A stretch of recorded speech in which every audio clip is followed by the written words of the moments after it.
नमस्कार, बस्तर की बात में आज मैं हूं आपके साथ तृप्ति परिडा।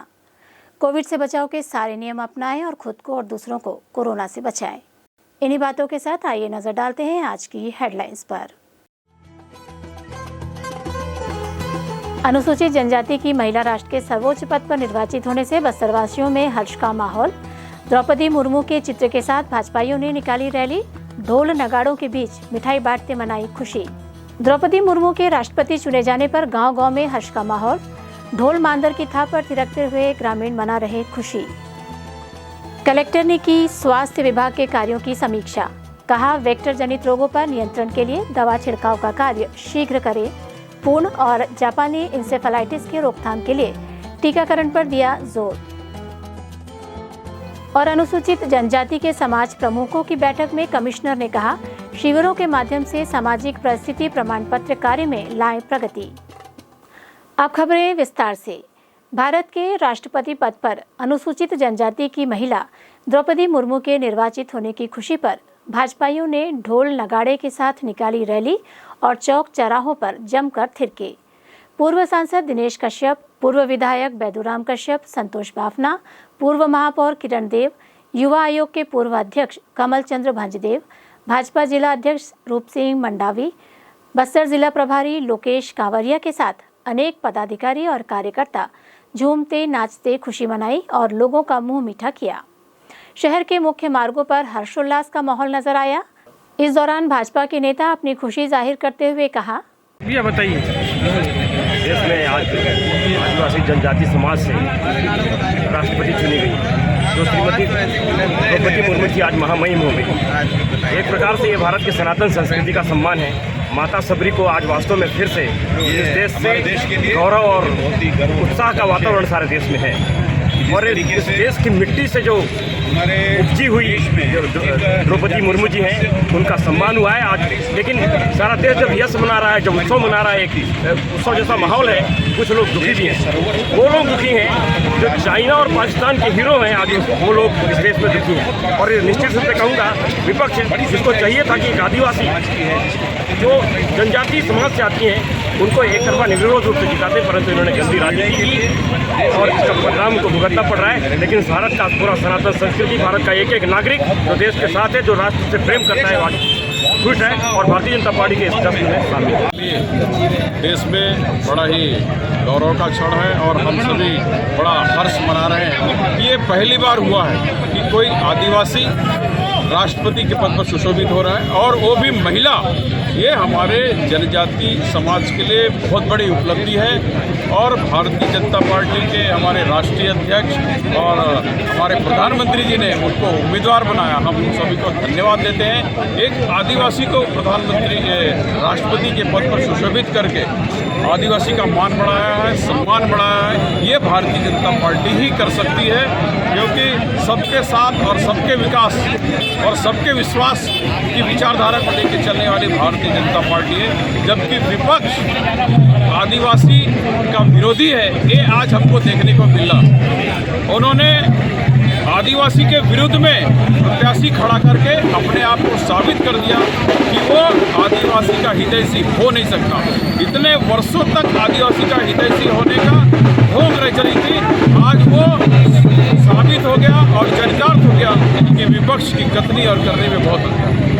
बताइए भैया, क्या किस लिए खुशी मना? ये पूरे देश के लिए बहुत हर्ष और उल्लास का विषय है और यह उल्लास दुगना तब हो जाता है थोड़ा इधर देखेंगे जबकि देश के सर्वोच्च पद पर और हमारे जनजाति समाज की और ऊपर से एक हमारे नारी सशक्तिकरण का एक उदाहरण आदरणीय द्रौपदी मुर्मू जी का राष्ट्रपति पद पर निर्वाचन, वास्तव में ये पूरे देशवासियों के लिए गर्व का विषय है। यह समाज हमारे देश में और वर्षों से निवासरत है और साथ ही बड़ी संख्या है, 8 से 10 करोड़ के बीच की ये संख्या है। इसका प्रतिनिधित्व पूरे देश के प्रतिनिधित्व में आज हमारे इस समाज को, जनजातीय समाज को ये गौरव प्राप्त हुआ है और एक महिला को, ये नारी शक्ति को ये गौरव प्राप्त हुआ है। उसके लिए पूरे समस्त देशवासियों को तो बधाई है। साथ ही हमारे देश के यशस्वी प्रधानमंत्री आदरणीय नरेंद्र मोदी जी को, हमारे राष्ट्रीय अध्यक्ष आदरणीय जगत प्रकाश नड्डा जी को भी बहुत बहुत बधाई, बहुत बहुत शुभकामना। ये ऐतिहासिक निर्णय है, पूरे विश्व के मानचित्र पर देश को गौरवान्वित करने वाला ये निर्णय है। हर्ष का विषय है, जैसे कि आप जान रहे हैं कि आज एक सर्वोच्च पद में हमारी जनजाति समाज की एक महिला जो कि हमें गौरवान्वित करेगी और साथ साथ बस्तर के लिए बहुत हर्ष का विषय है, क्योंकि महाराजा प्रदीप चंद भद्र सभी ने बस्तर हितों के लिए, आदिवासी समाज के लिए लड़ाई की है। और धन्यवाद देना चाहेंगे जेपी नड्डा जी का, हमारे प्रधानमंत्री नरेंद्र मोदी जी, जिन्होंने ऐसा निर्णय लेकर के आज एनडीए में आज पहली बार आपको ऐसा देखने मिलेगा कि बहुत सारे विपक्षी दल भी हमारा समर्थन दिए, क्योंकि उनका जो निर्णय था जेपी नड्डा जी का, जिसका समर्थन भारत के सभी लोगों ने दिया, और इनकी जो विजय होगी इसकी बहुत बहुत बधाई देते हैं। और साथ साथ भारतीय जनता पार्टी के समस्त कार्यकर्तागण उनको बहुत सारी बधाई देते हैं, और साथ साथ हमारे आदिवासी समाज का विकास हो, यही कल्पना और यही आशाओं के साथ उनको बहुत बहुत धन्यवाद देते हैं। अपना नाम बताइए और माननीय द्रौपदी मुर्मू जी। बालमती नागेश, हम मोदी जी को बहुत बहुत धन्यवाद देते हैं, क्योंकि हमारे आदिवासी समाज के थोड़ा जोर से बोलो। हमारे आदिवासी महिला इतना बड़ा पद देने के लिए उन्होंने सोचा, और आज पूरा लोग उनको समर्थन किए, उसके लिए मैं बहुत बहुत धन्यवाद देती हूँ मोदी जी को। और हमारे राष्ट्रपति अभी जो बनने वाले हैं उनको बहुत बधाई। सब करेंगे ना। बहुत सम्मान का विषय है, पहली बार वनवासी जनजाति समूह से महिला प्रतिनिधित्व मिला है। हम सभी थोड़ा जोर से बोलिए। बधाई। जोर से बोलिए।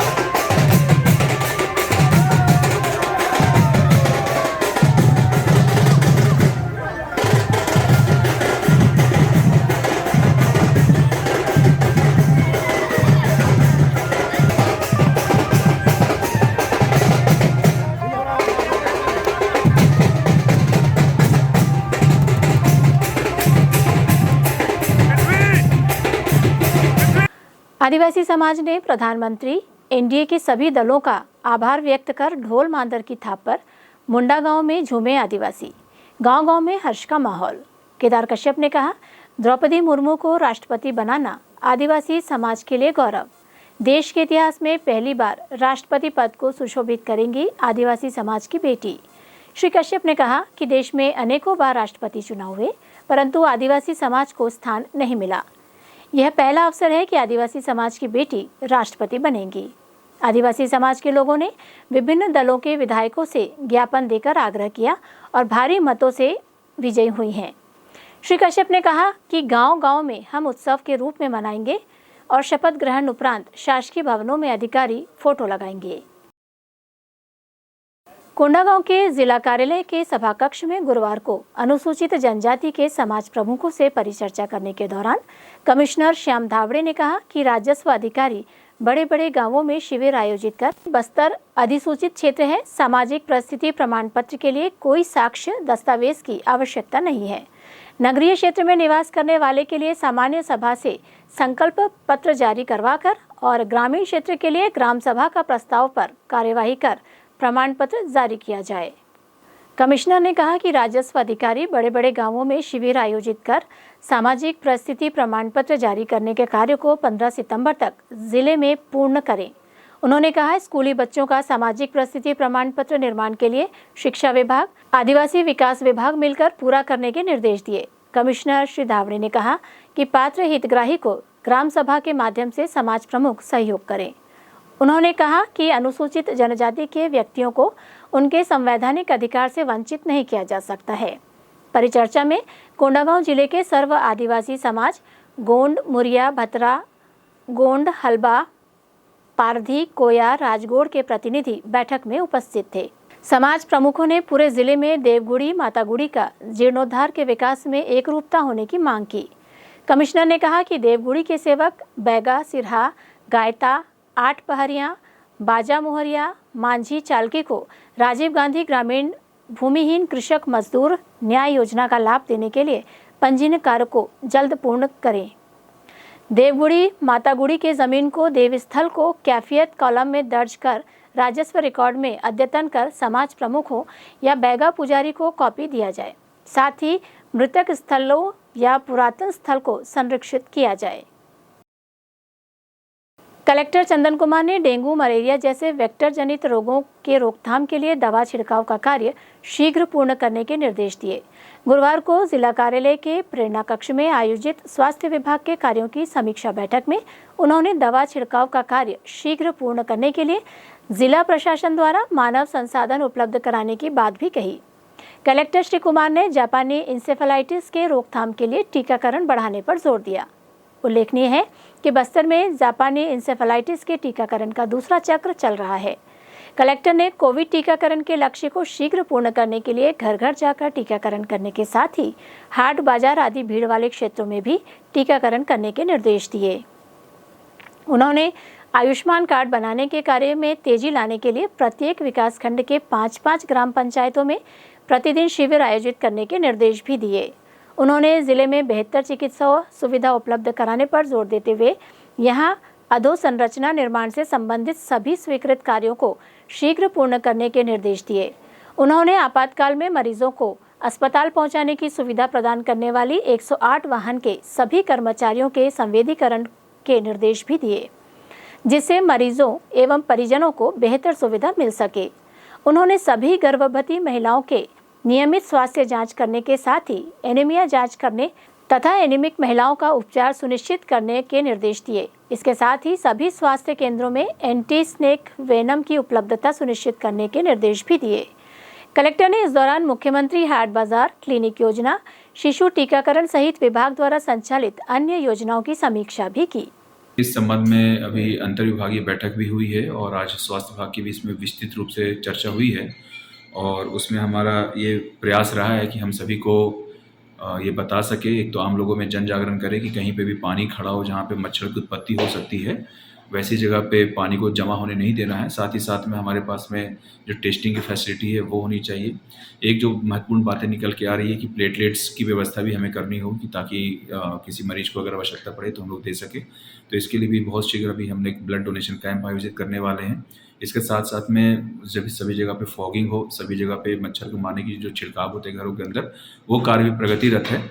तो इस तरह से हमारी पूरी तैयारी है और हमारा ऐसा मानना है कि आने वाले समय में इसको हम पूरी तरह से नियंत्रित कर सकेंगे। वक्त हो चला है छोटे से ब्रेक का। ब्रेक के बाद मिलते हैं और खबरों के साथ।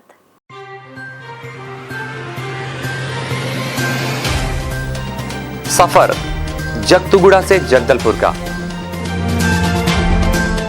नित नई करवट लेता शहर हमारा, चौक चौराहों से होता हुआ विकास की गाथाएं गढ़ता बस्तर हमारा। कई रंगों से सराबोर कितनी ही कहानियों को समेटे, कहीं विकास के सोपान तो कहीं सरकारी दावे और उनका सच।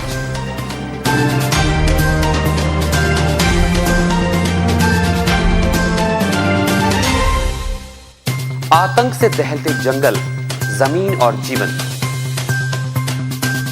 साहस और धैर्य से करवट लेती जिंदगी, राजनीति की चौसर के जाने अनजाने दांव, व्यवस्था की खूबी, कमी और खामी, खूबसूरत नजारे। अब होगी हर बात हमारे साथ, बस्तर की बात।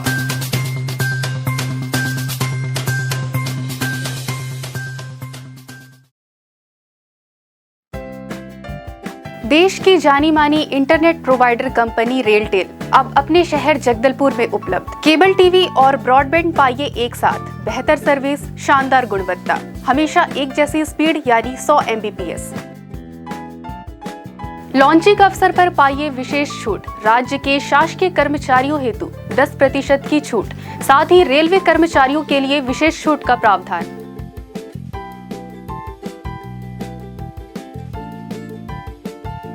इंटरनेट कनेक्शन हेतु तत्काल अपने केबल ऑपरेटर से संपर्क करें या कॉल करें 9425262386 पर या 9617185020 पर।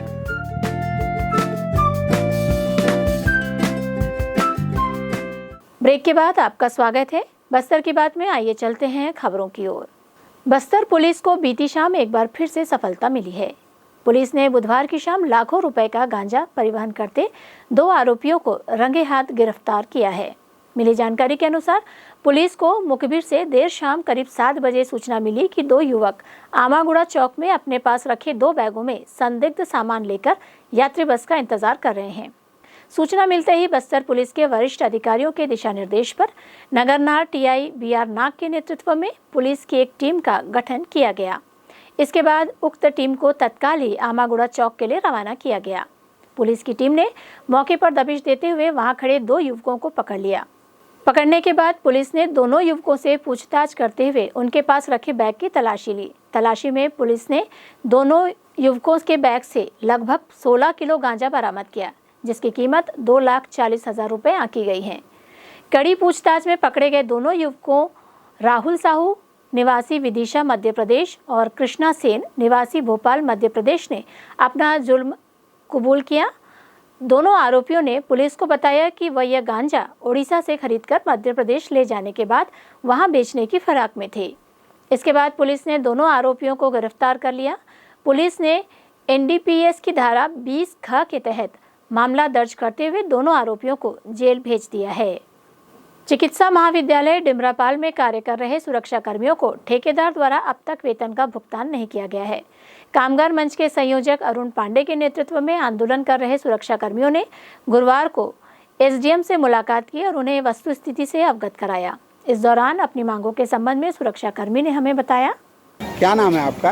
आसमती कसेब है। डिमरापाल मेडिकल कॉलेज में सिक्योरिटी का गार्ड का ड्यूटी करती हूँ मैं। हम लोग 8 घंटे का ड्यूटी करते हैं, लेकिन कभी भी हम लोग को जो पैसा मिलता है ना, जो 3 महीने के बाद या 6 महीने के बाद ही मिलता है। कभी भी पूछते हैं ना मैनेजर या सुपरवाइजर या ठेकेदार से, जो भी है अंजनी द्विवेदी सर से पूछते हैं हम लोग कि पैसा सर कब दोगे हम लोग को। बोलने से ना वो सर ना उस दिन भी पूछे कब, बोलने से ना 15 या 16 तारीख को पूछे हम लोग, 17-18 तारीख को आए थे अंजनी द्विवेदी सर हमारे यहाँ पर। और पूछे हम उसको कि सर अभी तक हम लोग को पैसा नहीं मिला है, कब दोगे, क्योंकि बहुत परेशानी जाता है घर में। हम लोग दूर दूर से आते हैं, बच्चे उच्चे को छोड़ के आके यहाँ पर 8 घंटे का जो ड्यूटी करते हैं सर, तो कब दोगे हम लोग को पैसा, नहीं तो फिर हम लोग हड़ताल करेंगे सर बोल के सूचना दिए सर को। तो वो सर डायरेक्ट बोले हम लोग को कि जो भी जो हड़ताल में बैठेगा ना 18 तारीख से, तो उन लोग को ना निकाल दूंगा और तुरंत पेमेंट कर दूंगा बोल के ऐसे बोल के ना हम लोग को धमकी दे दिए। तब फिर ना हम लोग बता दिए जो यहाँ पर हम लोग को जो पहले भी हम लोग को छुट्टी नहीं मिल रहा था, जो पैसा भी 6,839 रुपया पैसा मिल रहा था हम लोग को, वो पैसा भी जो सर है ना डॉक्टर अरुण पांडे सर हम लोग को ना दिला है हम लोग को। जो अभी हम लोग को 2 महीना हो रहा है, जो हम लोग को छुट्टी भी मिलता है संडे का, और जो बड़ा है ना पैसा वो भी मिलता है, लेकिन जो 6 महीने का बड़ा हुआ पैसा है ना वो अभी तक हम लोग को मिला भी नहीं है। और अभी तक पिछले महीने का जो पैसा है ना, आज तो 21 तारीख है, जो अभी तक हम लोग को नहीं मिला है। तो हम लोग वही बात को भी लेके उसको पूछे तो सर वैसे बोले हम लोग। पहले कितना मिलता था तनख्वाह आपको? सबसे पहले तो मैं लगी थी ना तो 4,400 रुपये मिल रहा था। उसके बाद बीच में जो हड़ताल किए तो 6,039 रुपया मिल रहा था, 6,039 मिल रहा था। तब हड़ताल किए तो अभी फिर आके फिर हम लोग बोले 2 महीना पहले, तो अभी 8,500 रुपया मिलता है हम लोग को। जो पैसा भी इतना कम है, अभी तक हम लोग को मिला भी नहीं है। वही बात को लेके हम लोग उसके पास गए तो वो बोले, सुपरवाइजर लोग को बता दिए तुम लोग को निकालेंगे, बाहर से घाट लेके आएंगे बोले। और अभी भी नाम लोग को वहाँ पर ऐसी बोल के धमकी दे रहे हैं, और जो भी वीडियो के सामने जा रहे हैं या फिर किसी को बता रहे हो बोल के बोल रहे हैं ना, तो उन लोग को द्विवेदी सर वही अंजनी द्विवेदी सर पास पैर भी पड़ेंगे ना, तब भी हम लोग उन लोग को नौकरी नहीं रखेंगे, निकाल देंगे बोल के धमकी दे रहे हैं। किसी को निकाले हैं अभी तक? अभी तक तो नहीं निकाले, क्योंकि हम लोग तो हड़ताल में बैठे हैं। लेकिन उधर से कितना पैसा बकाया है अभी तक? अभी पिछले महीने का पैसा मिला नहीं है। तनख्वाह पूरा नहीं मिला पिछले महीने का? मिला ही नहीं है सर, अभी तक नहीं मिला है। वही बात को हम लोग पूछे तो सर निकाल दूंगा बोल के धमकी दिए, लेकिन ये नहीं बोले कि बेटा तुम लोग 1-2 हफ्ता का टाइम दे दो मेरे को तो मैं पैसा दिला दूंगा। ये नहीं बोले कि तुरंत बोले जो हड़ताल में बैठेगा उसको निकाल दूंगा और पेमेंट कर दूंगा बोल के बोले हम लोग, ऐसी बोल के आंदोलन कर रहे सुरक्षा कर्मियों की मांगों के संबंध में जानकारी देते हुए कामगार मंच के संयोजक डॉक्टर अरुण पांडे ने बताया। देखिए, चिकित्सा महाविद्यालय और अस्पताल के अंदर जो सुरक्षा कर्मी हैं उनकी विभिन्न मांगों को लेकर लगातार हम प्रयासरत हैं। जिनकी प्रमुख मांगे जो हैं कि ये प्राइवेट ठेकेदार के अंदर कर्मचारी आते हैं, लेकिन इनका जो वेतन है वो हर महीने 20 तारीख 25 तारीख को प्रबंधन जो है पास करता है, जिस कारण से छोटे वेतन में काम करने वाले जो लोग हैं वो हर बार अपना 30 दिन का काम करते हैं और अपने परिवार चलाने के लिए जो उनको वेतन चाहिए उसके लिए वो 1.5 महीना 2 महीने का इंतजार करते हैं, जो इनकी प्रथम समस्या है, जिसके लिए हम चाहते हैं कि जिला प्रशासन जो है एडवांस में कोई राशि चिकित्सा महाविद्यालय और कॉलेज को जारी करके रखे कि हर तारीख को, हर महीने के 5 तारीख को जो कर्मचारी हैं उनका वेतन दे दिया जाए। दूसरी जो मांगे हैं वो ये हैं कि प्रशासन ने अब तक इनको न्यूनतम वेतनमान लागू नहीं किया था, तो वह हमारे लगातार प्रयासों के बाद में पिछले 2 महीने से न्यूनतम वेतनमान के तहत इन्हें 9,540 रुपये का वेतन मिल रहा है और रविवार को इनको छुट्टी भी नहीं दी जाती थी, जो कि श्रम विभाग का अनिवार्य नियम है, जो कि पिछले 2 महीने पहले से चालू हुआ है। लेकिन हमारी मांग प्रशासन से ये है कि सन 2014 से ये लोग नौकरी कर रहे हैं, तो 2014 से पिछले 2 महीने पहले तक का जो अंतर राशि है न्यूनतम वेतन का, इनको 6,000 रुपये मिलता था और 9,540 रुपये वेतन बनता है, तो 3,540 रुपये जो हर महीने का अंतर राशि है वो, और रविवार को इनसे जो काम करवाया गया था पिछले 6 सालों से, वो उनको जोड़ के एक मुश्त पैसा इन कर्मचारियों को दे दिया जाए ठेकेदार के द्वारा। ये हमारी मांगे हैं। साथ में इनका बीमा का कार्ड है, इनका आई कार्ड है और श्रम विभाग के अंतर्गत जितने भी नियम कानून होते हैं वो इन कर्मचारियों पर कड़ाई से लागू किया जाए। तब तक ये आंदोलनरत हैं। आज हड़ताल का 3रा दिन है। इनके मालिक का, इनके मैनेजरों का, इनके प्रबंधन का किसी भी प्रकार से बातचीत हमसे नहीं हो रहा है, जबकि आज SDM साहब जो हैं जगदलपुर के, उन्होंने हमें बात करने के लिए, अपना पक्ष रखने के लिए बुलाया है, तो हम यहाँ पर उपस्थित हुए। चलते चलते आइए फिर नजर डालते हैं आज की हेडलाइंस पर। अनुसूचित जनजाति की महिला राष्ट्र के सर्वोच्च पद पर निर्वाचित होने से बस्तरवासियों में हर्ष का माहौल। द्रौपदी मुर्मू के चित्र के साथ भाजपाइयों ने निकाली रैली। ढोल नगाड़ों के बीच मिठाई बांटते मनाई खुशी। द्रौपदी मुर्मू के राष्ट्रपति चुने जाने पर गांव-गांव में हर्ष का माहौल। ढोल मांदर की थाप पर थिरकते हुए ग्रामीण मना रहे खुशी। कलेक्टर ने की स्वास्थ्य विभाग के कार्यों की समीक्षा। कहा, वेक्टर जनित रोगों पर नियंत्रण के लिए दवा छिड़काव का कार्य शीघ्र करें पूर्ण और जापानी इंसेफेलाइटिस की रोकथाम के लिए टीकाकरण पर दिया जोर। और अनुसूचित जनजाति के समाज प्रमुखों की बैठक में कमिश्नर ने कहा, शिविरों के माध्यम से सामाजिक परिस्थिति प्रमाण पत्र कार्य में लाएं प्रगति। बस्तर की बात में आज सिर्फ इतना ही। फिर मुलाकात होगी कुछ और खबरों के साथ। नमस्कार।